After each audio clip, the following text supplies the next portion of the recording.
দর্শক, এটি মিঠাপুকুর ইকো পার্কের মূল গেট।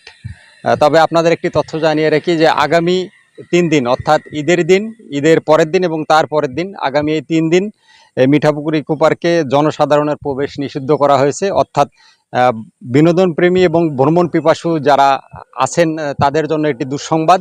অর্থাৎ আগামী 3 দিন নিরাপত্তার স্বার্থে এই মিঠাপুকুর ইকো পার্কে প্রবেশ একেবারেই নিষেধ করে মাইকিং করেছেন সংশ্লিষ্ট বন বিভাগ। রংপুরের মিঠাপুকুর উপজেলার শালটি গোপালপুর ইউনিয়নে অবস্থিত মিঠাপুকুর ইকো পার্ক 2013 সালে পার্কটি উদ্বোধন করা হয়, কিন্তু পার্কটি উদ্বোধনের 1 দশক পেরিয়ে গেলেও দেখেনি আলোর মুখ। বন বিভাগের 226 একর জমিতে ইকো পার্কের অবকাঠামো উন্নয়নের কাজ শুরু হয় 2013 সালে।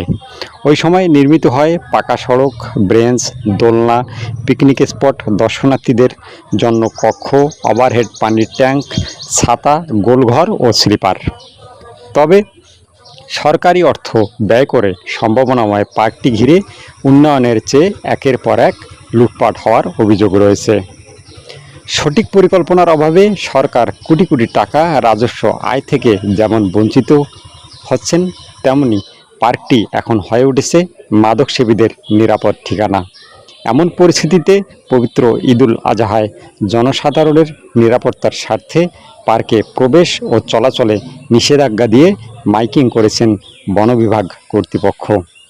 হঠাৎ পার্কে জনসাধারণের প্রবেশে নিষেধাজ্ঞার বিষয়ে জানতে মিঠাপুকুর বন বিভাগে দায়িত্বে থাকা বনবিট কর্মকর্তা রুহুল আমিনের সাথে যোগাযোগের চেষ্টা করা হলেও তাকে পাওয়া যায়নি।